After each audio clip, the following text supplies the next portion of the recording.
Hey, how did you spend President's Day, huh? Maybe you went shopping at a President's Day sale. You bought a mattress. Maybe you had the day off.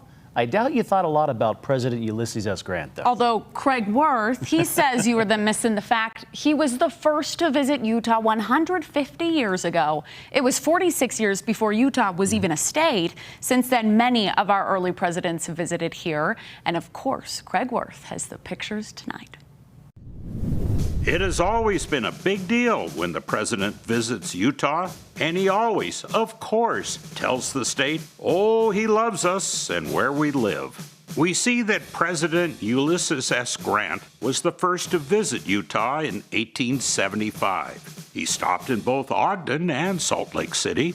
Now, the first photographic evidence that we have of a president visiting Utah, at that time the territory, was President Hayes in 1880 at this very place, the commander's house at Fort Douglas.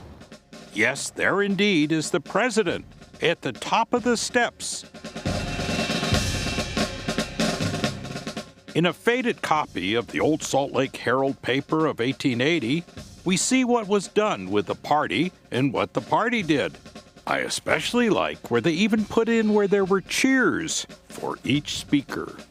President Harrison was the next to arrive in Utah.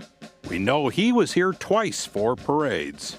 Oh yeah, Main Street. That's a place you'd find a number of presidential visits.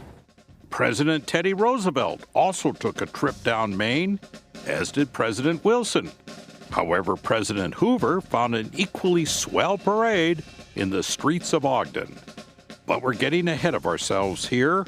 Backing up a few presidents now, Utah really did love President Taft, and he loved Utah. He went to Logan. He was greeted in Ogden. Crowds waited for him in each of his 4 visits here. He tipped his hat to the crowds at the Utah State Fair. He spoke at the Tabernacle.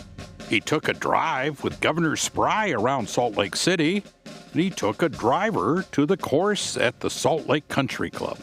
He was treated to the best, including nights at the Knutsford, and then he was one of the very first guests at the city's newest hotel in 1912.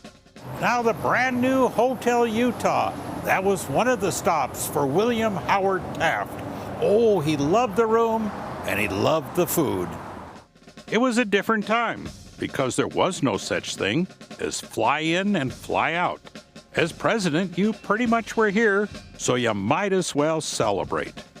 Of course, back then, all those presidents traveled by train, including FDR, who not only traveled by train but spoke from the train here at Union Station. It must have been so great to hear what were called whistle-stop speeches. Anywhere the train stopped, the president could say a few words, such as when President Truman stopped in Carbon County. However, it wasn't the same even later in the Truman administration. No long trips. You could fly in and out in hours. But we remember the early presidents in the days before TV coverage and airplanes. Craig Wirth, ABC 4 News. Always good stuff from Craig. Absolutely. We love it, Craig. Thank you. We're going to